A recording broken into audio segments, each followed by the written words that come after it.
JJP के प्रदेश अध्यक्ष सरदार निशान सिंह की अध्यक्षता में Ambala cantt PWD rest house में मीटिंग का आयोजन किया गया। इस मौके पर मीडिया से बातचीत करते हुए उन्होंने बताया कि सरकार ने गुरुद्वारा प्रबंधक कमेटी हरियाणा के वोट बनने का फैसला लिया है। उन्होंने बताया कि उसी के उपलक्ष्य में सभी पार्टियों के साथियों से मिलकर उनके विचार जानने का और उनके ऊपर चर्चा करने के लिए आज की मीटिंग का आयोजन किया गया है। उन्होंने कहा कि समाज के सभी लोग यहाँ पर बैठे हैं और हम उनसे कहेंगे कि ये अपने अपने क्षेत्र में सिखों के वोट बनवाने के लिए उन्हें मोटिवेट करें।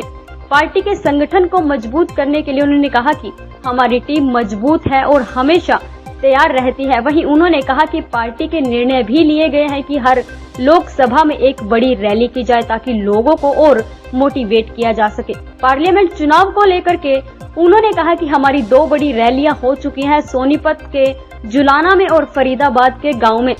वहीं उन्होंने कहा कि तीसरी हमारी रैली भिवानी विधानसभा के 17 तारीख को रखी गई है। उन्होंने कहा कि संगठन को मजबूत किया जाएगा और नए लोगों को संगठन में जोड़ना जारी है।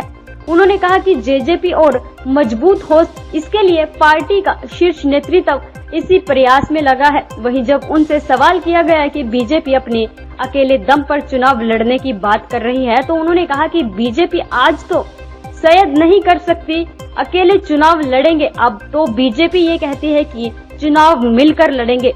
कल अम्बाला में ऑब्जर्वर के सामने हुड्डा ग्रुप और शैलजा ग्रुप आपस में ही लड़ते दिख गए, जिस पर उन्होंने कहा कि अपनी हकों के लिए तो लड़ता देखा गया है, पर इतना नहीं कि एक ही पार्टी एक ही दल में इतना बिखराव नजर आए कि वो आपस में ही लड़ने लगे। उन्होंने कहा कि मजबूत सत्ता पक्ष के सामने मजबूत विपक्ष का होना जरूरी है। वहीं इनेलो पार्टी के नेता अभय सिंह चौटाला ने इंडिया गठबंधन के साथ मिलकर चुनाव लड़ने की बात कही, जिस पर निशान सिंह ने तंज कसते हुए कहा कि जननायक जनता पार्टी पर इसका कोई असर नहीं पड़ता। उन्होंने कहा कि इनेलो 22 से 23% से घटकर 1.5% पर आ गई है। उन्होंने कहा कि आए क्या होगा, जनता कितना फतवा देती है उनको, और अभी तक तो इंडिया घटक दल कोई नजर नहीं आया। आगे क्या होगा ये तो वक्त ही बताएगा। सरकार के फैसले एक देश एक चुनाव को उन्होंने बहुत अच्छा बताया। उन्होंने कहा कि इससे देश को पैसा बचेगा। वहीं उन्होंने इस पर शंका भी जाहिर करते हुए कहा कि कहां तक मुमकिन है कि ये नहीं कह सकते कि इस पर विपक्षी पार्टियों ने विरोध करते हुए कहा कि बीजेपी पार्टी हार के डर से ऐसा कर रही है, पर उन्होंने कहा कि मन समझाने के लिए ऐसा किया जा रहा है। श्रोमणी गुरुद्वारा प्रबंधक कमेटी हरियाणा के वोट सरकार ने बढ़ाने का फैसला किया है, तो 1 सितंबर से लेकर के 30 सितंबर तक, तो उसी उपलक्ष्य में पार्टी के जो सभी सीनियर साथी हैं उनसे मिलने का, उनके विचार जानने का और इसके ऊपर चर्चा करने का कि सभी मिलकर के हमारा राइट है। सिखों की निरोल संस्था है श्रोमणी गुरुद्वारा प्रबंधक कमेटी, और उसके वोट बनाए गए। समाज के जो लीडिंग लोग हैं ये आपके समक्ष बैठे ही हैं, सभी लोग, इनसे बातचीत हो जाएगी और ये फिर पूरे क्षेत्र में जहाँ जहाँ सिख पीपल्स बैठे हैं उनसे चर्चा करेंगे, उनको मोटिवेट करेंगे कि वोट हमारा प्रजातांत्रिक राइट है, तो हम अपने वोट बनवाएं एफर्ट्स करके। सरकार ने तो प्रबंध कर ही दिया, पटवारी जा और लोगों की जिम्मे लगा दिया है, तो हम लोग भी एफर्ट्स करें ताकि हर व्यक्ति का वोट बने जो उसमें एलिजिबल है। देखिए, अकाल तख्त की तो कोई टीम ऐसी नहीं है जो निर्धारित कोई टीम हो। हम सभी अकाल तख्त को मानने वाले हैं। जो सिख पीपल्स हैं, कोई लोग आए होंगे, कोई किसी संस्था के आए होंगे, तो मुझे नहीं पता कि वो किस विचार को लेकर के आए हैं। जननायक जनता पार्टी लगातार फील्ड में है और हमारी टीम भी ऐसी है, कार्यकर्ता भी इतने सक्षम हैं कि वो भी हमेशा तैयार रहते हैं किसी बड़ी बड़ी लड़ाई के लिए। और पार्टी ने निर्णय भी लिया है कि हर लोकसभा क्षेत्र में एक बड़ी जनसभा, बड़ी रैली की जाए ताकि लोगों को और मोटिवेट किया जाए पार्लियामेंट के चुनाव को लेकर के। 2 रैलियां हमारी हो चुकी हैं, सोनीपत के जुलाना में और फरीदाबाद के मोहाना गांव में, और तीसरी रैली हमने 17 तारीख की 17 सितंबर की रखी हुई है दादरी के अंदर, जो भिवानी लोकसभा क्षेत्र है उसके लिए। तो इसी तरीके से लगातार 10 की 10 रैलियां करेंगे, अपने साथियों को मोटिवेट करेंगे और मजबूत करेंगे। संगठन में नए लोगों को जोड़ना जारी है और सभी लोग पार्टी का शीर्ष नेतृत्व इसी प्रयास में है कि जननायक जनता पार्टी और मजबूत।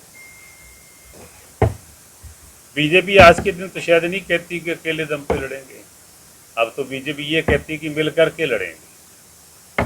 हम बीजेपी के घटक दल हैं, उनके एनडीए के पार्टनर हैं और हम तो खुले तौर पे पिछले 4 वर्षों से, जब से हमारा गठबंधन आफ्टर इलेक्शन हुआ है, तब से ये बात कहते आ रहे हैं कि जननायक चौधरी देवीलाल जी के समय से लेकर के डॉक्टर मंगल सेन के समय से लेकर के हमारा आपसी तालमेल रहा है, मिलकर के हमने सरकारें बनाई हैं। ये अलग बात है कि पहले बड़ा दल हम होते थे, आज वो हैं, ये तो उतार चढ़ाव आते रहते हैं। लेकिन जब से हम मिलकर के सरकार में सरकार बनाने का हमने काम किया है, हमारी तरफ से एक बार भी ऐसी कोई बात नहीं आई कि मिल कर के नहीं लड़ेंगे। पंचायती राज के चुनाव हों, स्थानीय निकाय के चुनाव हों, हमने हमेशा प्रयास किया कि मिल कर के लड़े जाएं ताकि ताकत जो है ना और बढ़े। हम तो पार्लियामेंट का भी कहते हैं कि मिल कर के लड़ेंगे, असेंबली का भी कहते हैं मिल के लड़ेंगे। है ऐसा प्रजातंत्र में अपने हकों के लिए लड़ना तो वाजिब है, लेकिन इतना नहीं कि एक ही दल में, एक ही विशेष पार्टी के अंदर इस तरीके का बिखराव नजर आए। प्रजातंत्र में जहां सत्ता पक्ष मजबूत होना चाहिए, वहीं विपक्ष का मजबूत होना भी बहुत ज़रूरी है, लोगों को न्याय मिल सके। लेकिन ऐसा क्यों करते हैं, उनका काम है, वही बता सकते हैं। देखिए, वो एनडीए गठबंधन की बात करते होंगे कि उससे मिलकर के लड़ेंगे। जननायक जनता पार्टी के ऊपर इन बातों का कोई असर नहीं पड़ता। हम तो एनडीए के पहले से घटक दल हैं, वो उनका काम है किसी से मिल कर के लड़ें ना लड़ें। पीछे तो भाई 23% से घट कर के 1.5% पे आ गए। अब आगे क्या होगा ये तो वक्त बताएगा, जनता क्या फतवा देती है उनको। और मुझे लगता है कि अभी तक तो इंडिया के घटक दल वो नज़र नहीं आए, आगे क्या होता है तो वक्त बताएगा। वन नेशन वन इलेक्शन, ये मान के चलें कि देश का कहीं ना कहीं पैसे का, एनर्जी का बचाव होता है। इकट्ठे चुनाव हो जाएं तो अच्छी बात है, लेकिन कहाँ तक मुमकिन है ये नहीं कह सकते। अभी चुनाव कुछ तो प्रदेश ऐसे हैं जो अभी 1.5 साल पहले चुनाव हुए हैं, कर्नाटका के देखो। तो ऐसे में क्या सरकार निर्णय करेगी, कैसा फैसला होगा तो वक्त बताएगा।